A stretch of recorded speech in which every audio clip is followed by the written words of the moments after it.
Ladies and gentlemen of the crypto space, we're live on a Friday, November 15th at 11:32 a.m. It's been a heck of a week. We're coming off of our election. We've seen a lot of volatility, including this Bitcoin breakout from the uh, low 70s straight to basically topped at 93. That's a hell of a wick. As a massive month of activity. I want to bring it back. I want to give a throwback to some of the content we used to do over the last 2 years. Now, obviously, it's easy to be biased, knowing what we've talked about, knowing how I think, and knowing what I've talked about with the community. And that's not something that a lot of new folks are aware of. As price goes up, new people are enticed to engage with investment activity, and they're not aware of the things that we've done and talked about over the last years and how we've gotten to where we are. So I want to give some helpers, talking points, rules of the road, as well, not as George Carlin talked about, but in his homage. And here's some rules of the road. So a lot of folks, with regard to memes and other content, say turn your brain off, but I also say that turn your brain off. Stop thinking right now, and listen to some rules of the road. The most fundamental requirement for effective capital management is to acquire assets, meaning turn your brain off right now. You're not thinking anything else. Ooh, what price? You're not, oh, it's going up. Oh, social media. Oh, meme coin 25x in 2 days. Oh, what's popular with uh, TradFi and the equity markets are ripping. The equity markets are crashing. Oh, CNN, Fox News. I can't handle it. It's way too much. Turn your brain off right now. Nothing. Zero. Zilch. Monk your brain. As in quiet. Woosah. Especially if you're young. Especially if you're young. Assets.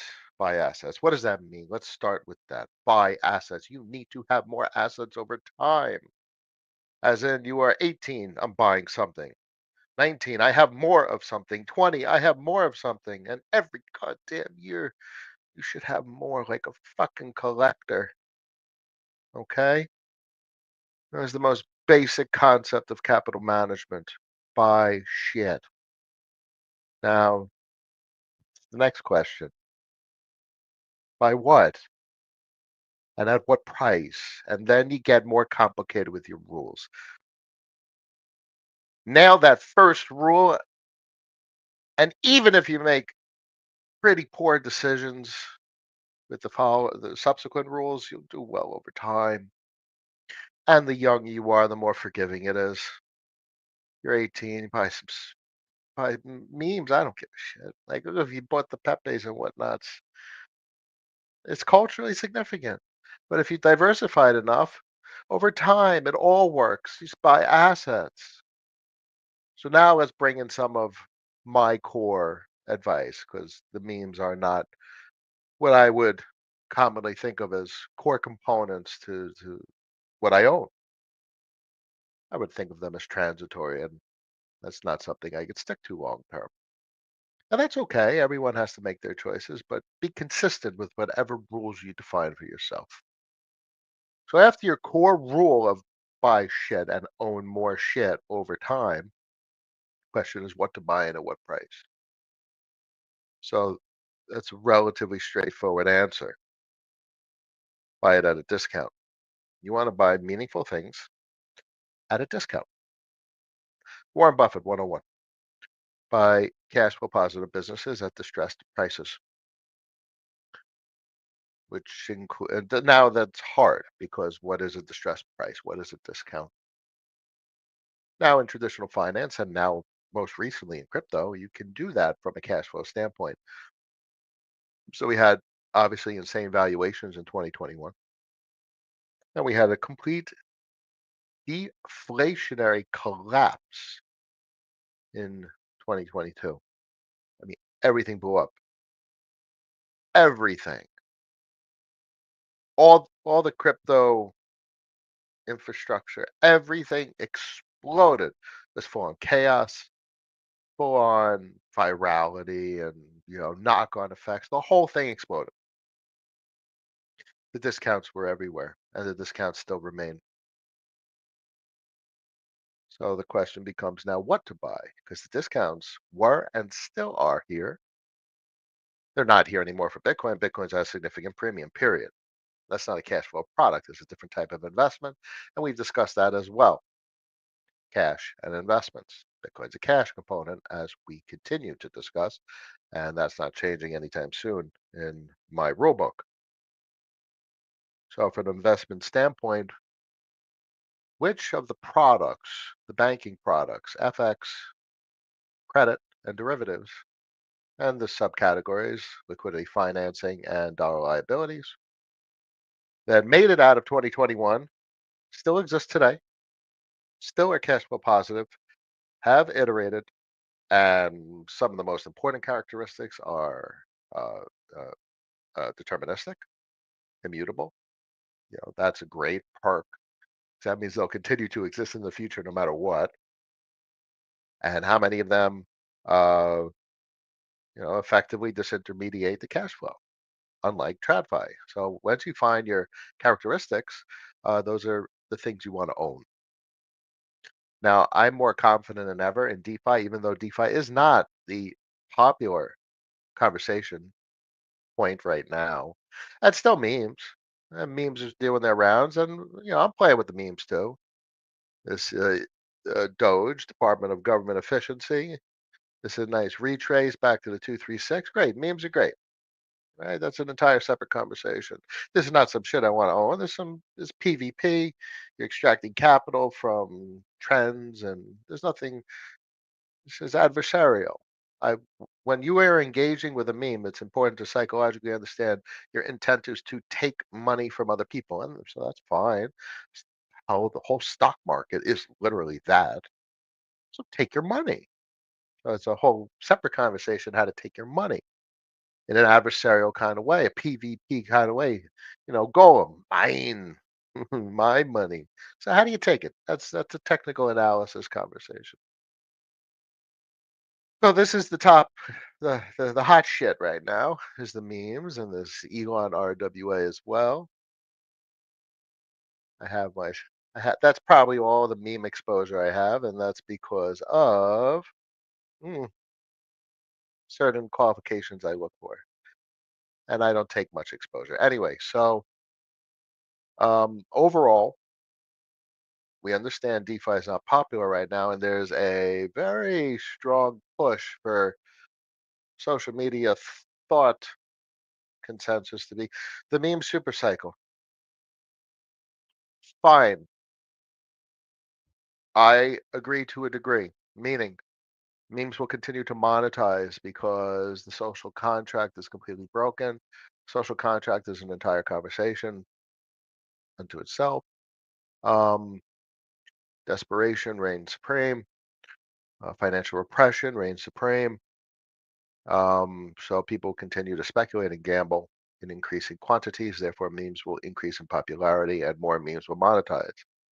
But what are memes? Memes are ultimately, in their best case, the ones that are successful, Doge, Pepe, especially the ones that are on EVM, to a degree on Solana. They're collateral. And what is collateral? Collateral is a component of the cash position. But best case, they're just significant, a seriously volatile collateral. How do things uh, contribute to, or how are how is anything that you own a financial a component of a financial system? That's what's meaningful because there's only very fundamental components of a financial system. There's currency units, there's collateral, and there's enterprise that either produce a product or a service. And then there's derivatives of sorts, which are just derivatives of those primitives. So keep it fundamental and to best understand all this shit. So at best, memes are just a part of the cash component of the portfolio. So, some other rules: respect the size of your portfolio. You with $1,000 portfolio cannot engage in the market as someone with $1 million, and someone with $1 million can't engage with the market as someone with 100 mil. Respect the portfolio. There's nothing wrong with underperforming. Turn your brain off. It's okay to underperform. It's okay to just DCA Bitcoin. Why? Because everything in your gut says I could do better, or everything in your gut says if I take a little bit more risk, maybe I can make a difference in my life. That's exactly why it's okay to DCA Bitcoin. That's exactly why. Anytime you have the urge to do better and gamble on a meme, YOLO the shit out of it, tell yourself it's okay. It is okay just to accumulate Bitcoin over time. Whatever you can, whatever you have on a weekly basis from a weekly paycheck, and lock that shit. Now, unfortunately, there's no simple system that executes the Bitcoin time lock function, but there is a Bitcoin time lock function. I wish, I don't understand why that's not popular. It's literally built into the Bitcoin code since day one, time lock, and I don't think anyone uses it, which is beyond me. There's everything honorable in accumulating Bitcoin, and you do not need to outperform Bitcoin. So suck up that emotion, suck up that ego and that greed. All that matters is that you make good choices. All that matters is that you remain rational, and rational is being consistent and executing according to your rules, whatever those rules may be. Now, I define my rules, and my rules state, for example, I had X quantity of Bitcoin in 2019, an X quantity of earlier shit, like 16, 17, I had what I had. And there's very few people from 13, 14, but they're around, and they got three digits, four, some 3 to 4 digits worth of Bitcoin. They're way past the double digits. The good old boys club has 100 to 1,000 Bitcoin. I know very few folks with that quantity, but they're around. And they're very wealthy at this point, and they have an entire separate conversation to have, and they have all the right in the world to be a Bitcoin maximalist. They have absolutely no financial need to outperform Bitcoin. So, what was my choice in 2019? My choice, and now in hindsight, I am able to process and really come to some firm conclusions. I have X quantity of Bitcoin in 2019. I have much less now. I have underperformed the market because everything other than Bitcoin has been underperforming, and that is okay because in the end, I will outperform. I will have a quantity of net worth greater than if I just had Bitcoin because I understand capital markets and financial management much better. And that's what I understand. That's what I know. And I will have less Bitcoin. I will have a greater net worth than if I just held Bitcoin. What do I have is a more complicated and sophisticated requirement to manage my capital. I can't even describe it. I'm trying to put a couple of words on it, but it's not simple. And obviously, I have all the documents that I've discussed with you on how to structure a business. And this is not just the rules of what to own. Besides that, it's literally the accounting, it's tax reporting, it's it's understanding macroeconomics and why DeFi is crazy. So you could be forward looking and still remain excited that holy shit, it's just starting and it hasn't even come yet. Even though people are like, meme super cycle, DeFi is not going to do anything this cycle. Not the way it's going to work. Not confidence.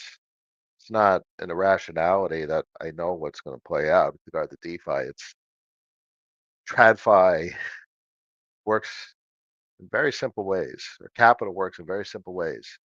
Capital flows from underperformance to outperformance. You have interest rate arbitrage, regulatory arbitrage, and geographic arbitrage. That's it. Crypto isn't crypto. Crypto is an emerging market. It's like a nation state that just came online. To make it even more insane, crypto is an emerging market of emerging markets, and all of them are going through an emerging market monetization process because all of them offer a different interests or different incentives and opportunities with regard to regulatory, geopolitical, and geographic arbitrage. And that's insane. That's never happened before. So I expect the monetization to continue. It's, I mean, we already see it. I mean, the amount of monetization that's going on Ethereum mainnet is wild to see. I mean, we're talking billions of dollars, billions over the last 2 weeks. And we are monetizing Ethereum mainnet by like over 10 times, over it's 20 times the amount of total capital on Ethereum mainnet in 2019 in 2 weeks. The amount, it's so hard to even put words on what's occurring because everyone's swept up with short-sighted, very short-sighted types of thoughts like, oh, base memes and so lot of memes, of which I'm looking at them. Okay. That's cool, but it's small potato. That's small shit. That's small shit. It's not sustainable. You're gonna drive yourself nuts with anxiety.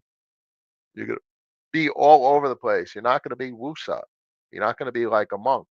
You're not gonna be able to go outside and sit in the sun and relax and be like, "Oh shit, is my meme coin up 10x or am I down 50% of the money?" That I you're gonna drive yourself mad, and you don't need to. You don't need to. Fear of missing out, fear of some friend is gonna say, "I just." You're gonna drive yourself nuts trying to keep up with them. Been there, done that. As you get older, 40 plus I am, it's so important to be calm, cool, calm, collected. Why is it so important? Because everyone else is running around like fucking madmen. So if you have a capacity to find your center, balance your feng shui, your chi, all that shit is good stuff. Those Chinese have known how to do it for thousands of years, and I much appreciate that. What how honorable is that when you can focus and relax and meditate? My God, while everyone else is all insane and arguing over the same shit that everyone else is arguing, and jumping on bandwagons and aligning with a group, being part of a party about bullshit. When the ultimate party is, or group or thing to align with that is the most honorable is rationality, which means there's no answer to a damn question. Everything is just an argument, endless argument. Because everyone's like, oh, no, this is the way. I'm right. You're wrong. No, motherfucker. Everyone's literally got a decent argument. There is no perfect answer to almost any of the most important questions. And dare we start talking politics? Everything they talk about politics, that's exactly the fact that everything congeals into a two-party system just shows you how irrational this species is. Because in the end, everyone should have unlimited opinions, but they don't. So everyone just is a follower of a group looking for a leader because they don't know how to define their own answers. So they're all looking for a very specific answer of yes and no, up and down, left and right. But the truth is, there is no answer. The truth is, all you have is endless questions. So the whole point I'm trying to make here, how do you make peace of mind? How do you attain peace of mind knowing there is no answer and all there is process of decision making processes. So DeFi is going to be just fine, and that's just going to be very interesting in the future. When? I don't give a shit. Why? I own things. At what price? I probably could have paid cheaper. I paid too much. I paid a fair amount of premium over the last years for a lot of things. All right, great. Am I going to worry about that? No. Do I still have a lot of capital? Came out of 20 and 21? Sure. Can I measure a CAGR, compound average growth rate, between 2019 and present? Sure. Is that CAGR something to be proud of? Yes. Could that CAGR have been higher? Yes. Am I going to worry about it having been higher? No. Why? Because it does nothing. Emotions are to be understood, compartmentalized, and tucked away as a piece of information. You are the master of your own shit, so it is your choice whether to drive yourself insane or not. So I'm here to try and remind you that you don't have to. We all can do a little bit better. Anyway, I hope that helps, ladies and gentlemen. So that's a little bit of a recap of the last couple of years and how we got from where we were to where we are now and how we are going to get to 2026, 2028, 2030. The only way you're going to do it is if you're calm, cool, and collected. Otherwise, you're just going to drive yourself insane. Oh, if I don't make it now, I'm never going to make it. Oh, if I don't figure it out, relax. And honestly, I'm talking out of hindsight because when I came out of school at like 25, 26, or whatever the hell I came out of school, I was very frustrated, filled with anxiety. I was doing pizza delivery with an electrical engineering degree, and I remember so many times in my life that I was so upset and disappointed. But in hindsight, I had no one to tell me some of the things that I say. And in hindsight, that was a great time, a great experience, the things that I did. And I wouldn't be who I am if I didn't do those things. I had good friends at the pizza shop. I literally learned Spanish to a great degree working at the pizza shop. In a world that's so critical of im- who you're working with, and where they're from. I like those folks.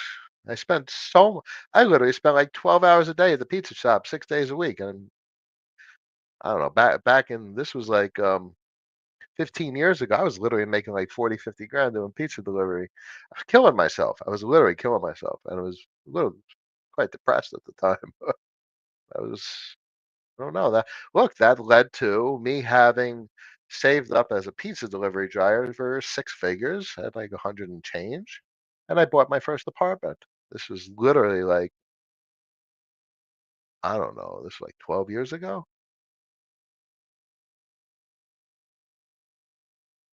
as a pizza delivery driver. There's plenty of apartments still in New York City, and it was just a down deposit. Had like a 6 figures, and I put down like, I don't know, 20, 30 chip on a $200,000 apartment. I was doing pizza delivery. I was living at home with my parents, and we were like splitting the rent.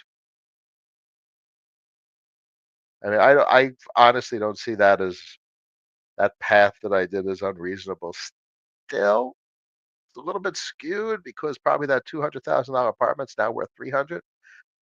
But look, instead of a $40,000 down deposit, I would have to put down 60, but I had 6 figs, and this was like 2 years worth of pizza delivery savings. More.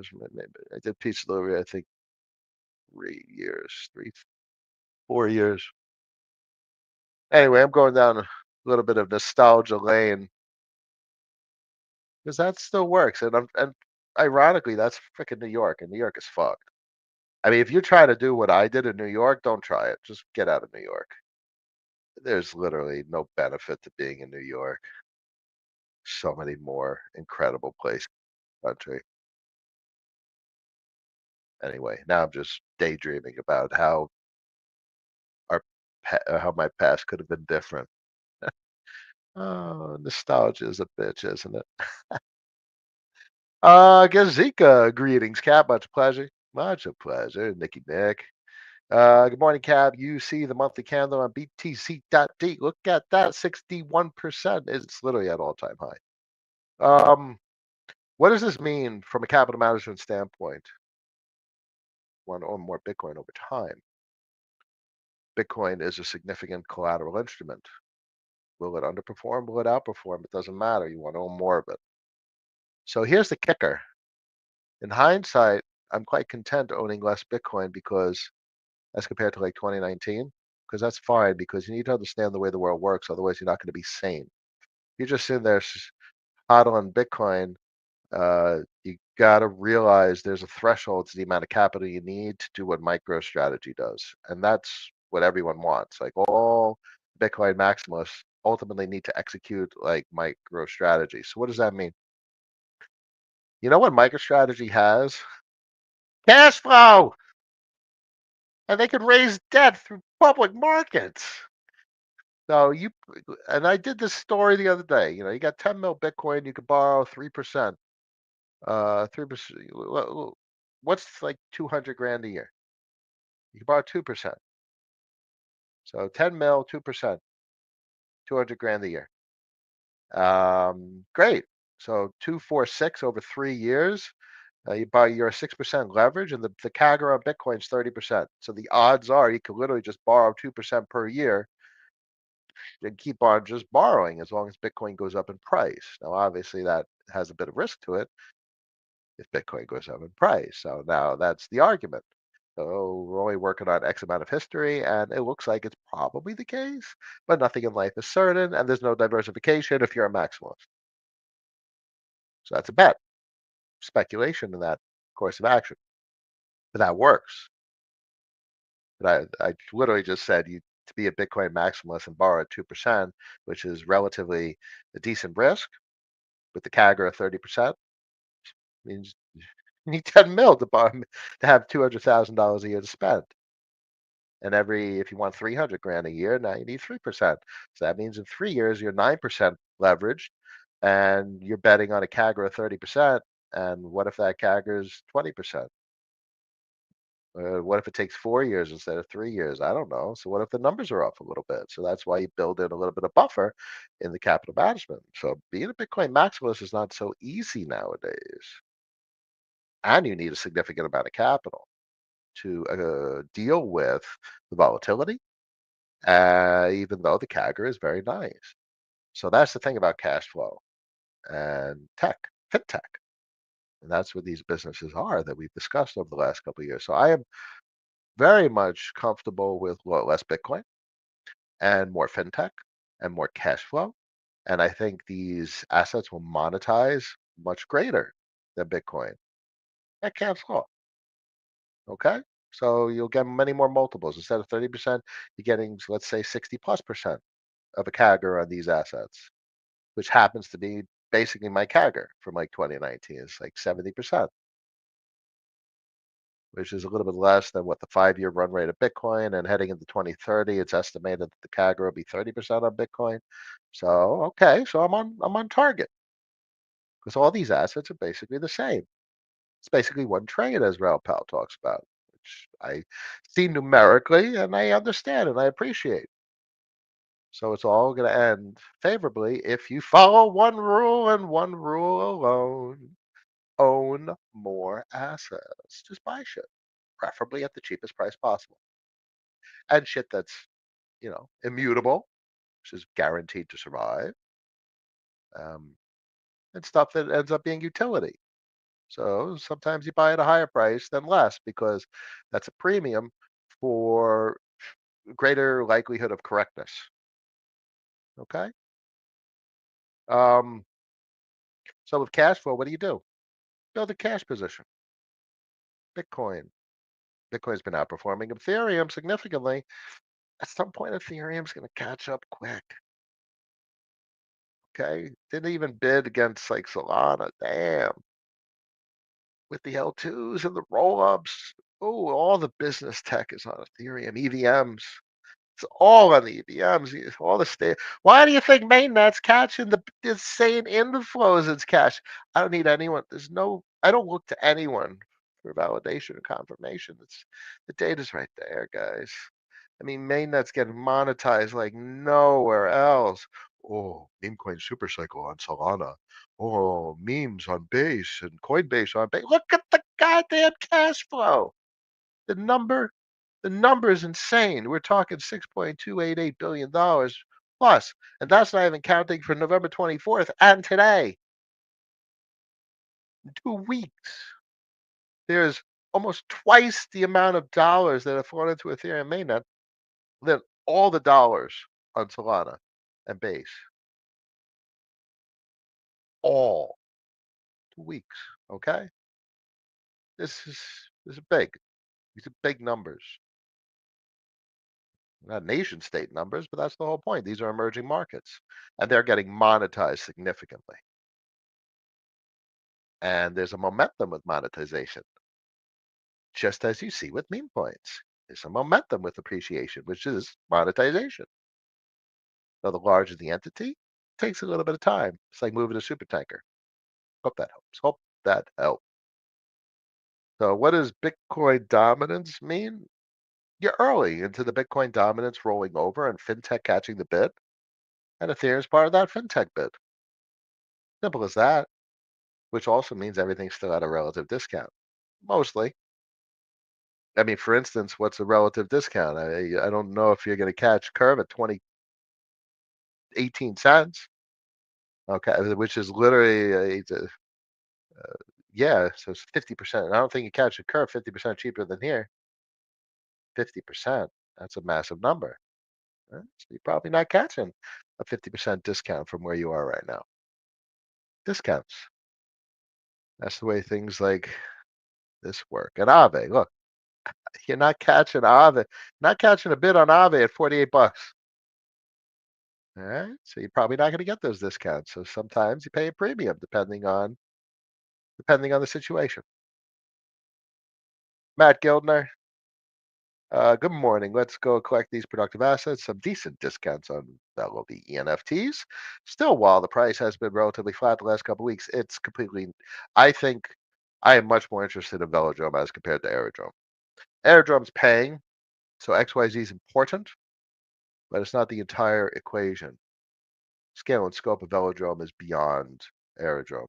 Aerodrome gives you Coinbase exposure, which is massive. So it's a separate component or warrants potential separate exposure. And the only appropriate thing, in my opinion, is I should have owned Velodrome earlier. You don't always own things from the beginning. It is what it is. You don't have to own everything. So I live with that. But I certainly am not going to live without the Velodrome exposure, knowing what the superchain offers. And the superchain is insane, given that Kraken's going to go there and do exactly what Base is doing, the Coinbase, with the Ink chain. So yeah, I'm much more interested in Velodrome. Nicely pointed out. Best part is you're talking about discounts. Relatively unappreciated price on spot. And top it all off, you get discounts on VE NFTs for people that have paper hands. Take advantage of people with paper hands. Someone's garbage is someone else's treasure. Just have to have a little bit more foresight into the future. Asood, good morning. Much a pleasure, my friend. Hope you're well. Gazika impressions regarding Fluid Dex beginning big deal, big deal. Whatever the ticker is, Insta D app.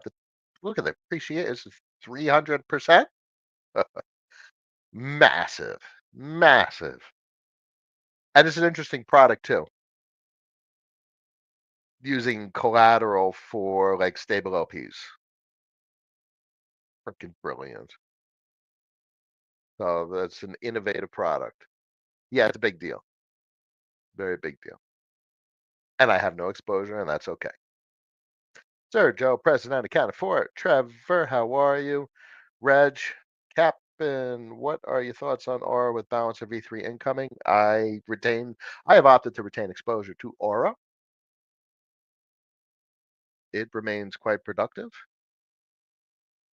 Am I disappointed? Sure, I'm disappointed in the entire cash flow performance of the portfolio, but I also know that that will not last forever. This is what's called the period of austerity. Do I expect Aura and Balancer to do well in the future? Likely. Do I wish I would have not purchased it? I don't know. I'd say it's a bitch. Not selling it. I wanna see where Orion Balancer come in because they got some innovative tech and they iterate like no other protocol. I think they got staying power, and I'm gonna stick with it. Patience, patience. I hate that, I wish I sold it at a high because then I could have bought much more of it at a low. That'll drive you freaking mad. Just take your cash flow and buy things, buy assets at a discount, and know that make good choices because that's a good choice. And don't worry about the things that didn't occur, that coulda, shoulda, woulda beens. They'll drive you nuts. TDO Circ Cap 25X seems massively mispriced. I agree. Whole fintech, FX, credit derivatives is mispriced, and it will be properly priced. When? I don't know. Look at Bitcoin dominance, not today, but in the future. And that's all that matters. And that's why XYZ is so important. That's why fuck you pay me is so important. Because good times, bad times, if you got cash flow, you're paying the bills. Bad times? All right. You're just paying the bills. Good times? All right. You're paying the bills and you're good. Vacation, dinner, mm, Universal Studios, cruise. So there's good times and there's bad times. You know what the best part is of good times and bad times when you own assets, productive assets, it's better than working time for money because time for money is limited, whereas owning assets is not limited. Hope that helps. Really amazing what balance or 80/20 liquidity has done for new DeFi tokens in terms of liquidity. Absolutely. Absolutely. I agree. And there's part of the innovation. Uh, good part of the equation why I chose to retain exposure. Something like Contango seems revolutionary, tapping into DeFi liquidity protocol pools, 400 mil plus open interest for looping, leverage, and spot income perps. You just basically said derivatives, FX, credit, and derivatives. It's all the same product. Pick your poison. What's your favorite? I choose credit all day, every day. And I appreciate derivatives, perp exchanges. Come on, I got them up here. What do I got? Revert, Gamma Swap. That's a couple that are up here. Tsunami derivatives. It's all fucking derivatives. Beefy. I'm not buying any of it. It's okay, and I don't mean that in a bad way. I just don't want the derivatives. I either choose FX or credit. It's very important just to at least understand what you're buying, what you're investing in, folks. I'm not talking about you, Reg. I'm talking to everyone that listens to me. FX, credit, derivatives, subcategories of dollar liabilities and liquidity finance. That's it. There's 5 products in the crypto space. And collateral, cash. Leave it at cash because cash encompasses collateral and currency units. Currency units being stablecoins, of which there's a large variety, and frankly, collateral as well, because that's everything. Anything that's spot, anything that's not cash flow positive, that's not an investment, is what I define as collateral. Okay, hope that helps. Tapping Aave liquidity is massive, not mentioning the funding rates relative to SexDex perps. It's big stuff, big stuff. I know. I'm with you. I'm with you. If you're on X or you're on Twitter. You're on X or you're on YouTube. Time is now. Speak your mind. It's a good introduction today. Nice recap over the last couple of years. Hey, some comments in the box. Let's talk. What can I help you with? How you doing? How you feeling? You got this? This is getting close, boys and girls. The whole system is ready to do some weird stuff. I can't believe we're at 107.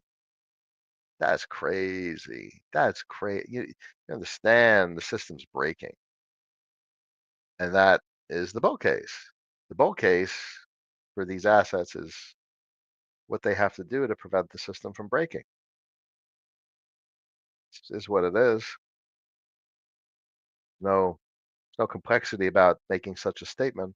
107 and you're you're causing foreign nations' currencies to, if you keep it at 107, other countries are failing. With the demographic implosion over the next 10 years, if you're at 107 and the GDP rolling over, oh my God, look what's going on in Europe. You want to see Europe completely implode? Keep the dollar at 107 for 5 years. It's not. You want Europe to remain a productive continent? The dollar has to come down. So everyone talks about lobbyists for industry. What about lobbyists for government? What do you think the lobbyist for the ECB is saying to the Fed right now? You motherfuckers, you got to bring the dollar down now. We're not going to make it 5 years, yet alone 1 year, or 1 year, yet alone 5 years. They're not doing, no one. China, Japan, none of it, none of it. None of this works with the dollar at 107. And what does none of this mean? Normalcy. Your imports. If we keep the dollar at 107 and keep putting pressure on foreign nations, where's the imports back into the US? Where do you think consumer staples go? Consumer staples being, your supermarket. Dollar this high, it's fascinating because the dollar this high causes a great purchasing power for the dollar. It means everything bought outside the US is at a discount until you start bankrupting foreign countries. And there's no supply chain. So you want the dollar to be high in value for an importing nation such as the US. But if you keep the dollar too high, you're going to blow them all up and you're going to have nothing to import. So that's where the dollar is right now at 107. And frankly, the move really tells us where things are playing. I mean, you do not in 2 weeks go from 99 to 135 and back again without it being a forward-looking indication of intervention. Oh my God. The last 2 weeks have been insane. There is nowhere in recent times, I mean, maybe the intervention in March of 2023 when the United States banking system collapsed. Okay. Folks don't understand that. The US banking system, the banking system, as in like 2008 collapse, ripple effects, everything, the world is flying apart and pigs are flying and crazy shit's happening. And that clearly occurred in '08. That occurred in September of 2019. The United States banking system failed. The United States banking system failed in March of 2023. It would have been chaos. Dogs barking and I don't know, famous Ghostbusters quote, if they didn't intervene. And that's where we are yet again. And that's why you're seeing this kind of volatility. And that was crazy in March of 23. It literally blew up. Monday, the 13th in March of 2023, banking system blew up. You don't have a daily candle like that unless there is big money moving. Big, big, bada, big, boom. And then obviously in March of 2020, different market, literally different world back in 2020. Look at the data points. Literally see the different world in the data points with the smoothing. Wild. And now we're in this construct. And this is a very different construct. Anyway, Reg Domain, you are very welcome. Interesting world, huh? US dollar, this high really makes me appreciate that all my DeFi income is in USD. So that's exactly what's going to happen with the whole freaking planet. Everyone in foreign currencies are going to have increased exposure to the dollar, and over time, the dollar will continue to demonetize foreign currencies. The dollar is expensive. The whole system doesn't work if the dollar is expensive because foreign nations work on their respective currency, not on dollars.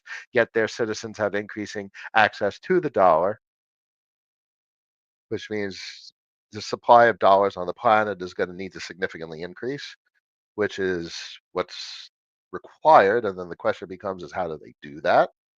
And how will we see that they're doing that?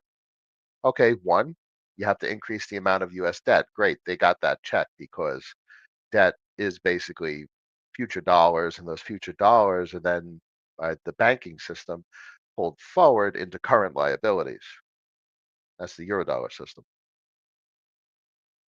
So you'll see the move indicator roll over, which is basically game on, Wayne's World style, for the Eurodollar market. Move at 80 and things get weird, really weird. They just passed $36 trillion in the national debt. Things are going to get so weird. You have no idea the amount of collateral out there is mind boggling. And once they get the move indicator down, oh God, the next cycle is going to be weird. And then they got to get this down. So they're going to have to fuck with the Forex market. They're going to have to, whether they're waiting for geopolitical situation or not. Uh, it doesn't matter. This comes down. Otherwise, it's game over. Okay, let's give you the high level perspective because I haven't done that in a bit for the new folks. Don't be afraid. Don't sit in the back of the class. Jump up front. Say hi. Raise your hand. Say hello. Introduce yourself. Ask any questions if you're on X or on YouTube. Otherwise, we're going to wrap up the stream in a couple minutes. This tells you your future. This pontificates the future. Dollar can't go higher. Dollar must break down for a period of time. Otherwise, the system fails. And what does that mean? That means basically the rules-based order fails. And the rules-based order basically means the U.S. rule of law, global. You know, man, I just saw Peter Zihan talk with Raoul Pal, and Peter does not understand economics. Yes, he's very fine with his opinions. That's okay. I'm not too critical of people with their opinions, but I wouldn't lean on him for his opinions on finance. Where I would lean on his opinions is geopolitics. And the stories he tells are quite reasonable and make sense. And he has insight that just no one else offers. So I very much value his geopolitical opinions, not his economic. Okay, so yeah, what a world that he describes.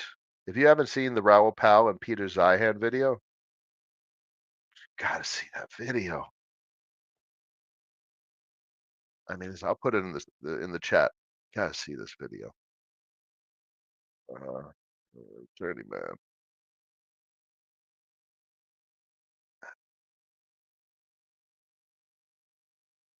gotta see this.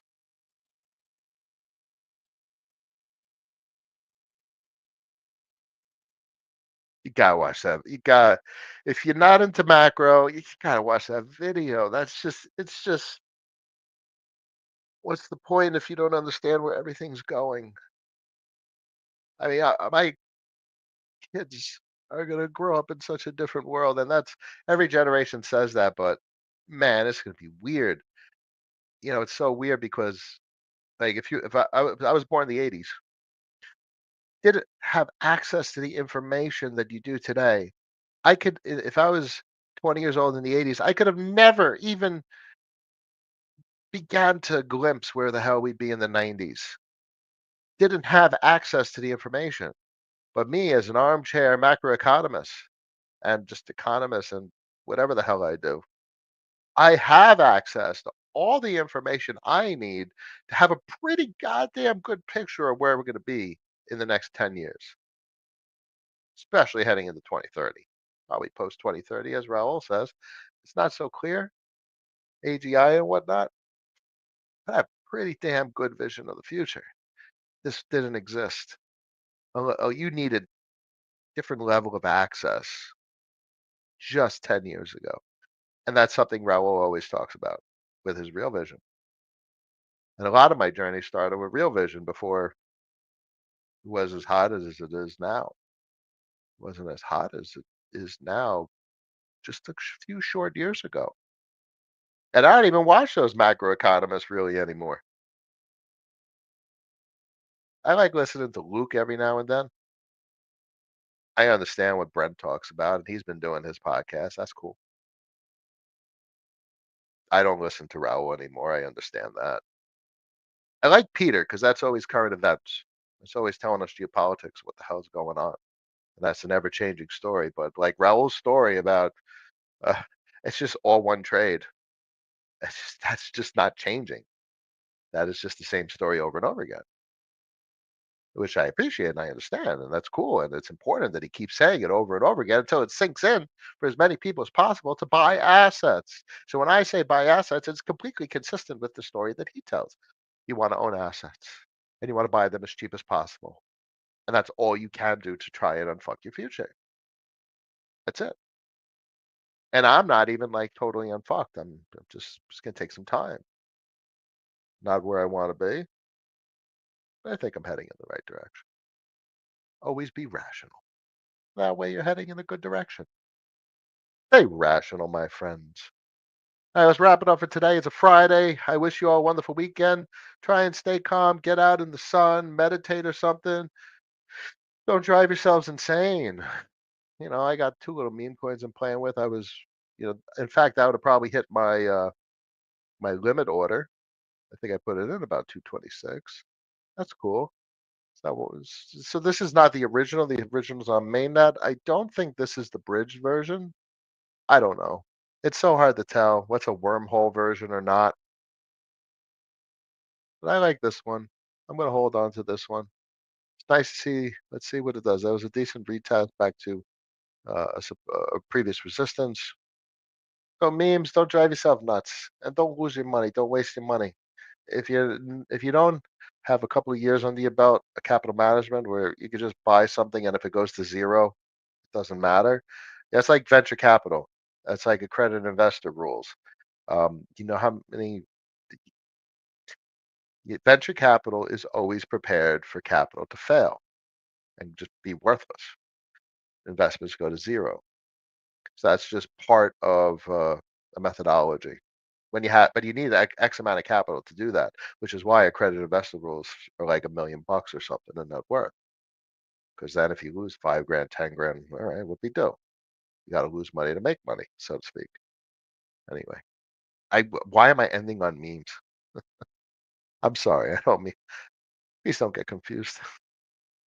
Last question. I'm going to wrap it up. I promise. Is FXS an exception to the cash flow rule for investments? So there's also the one other category, the spec revenue category.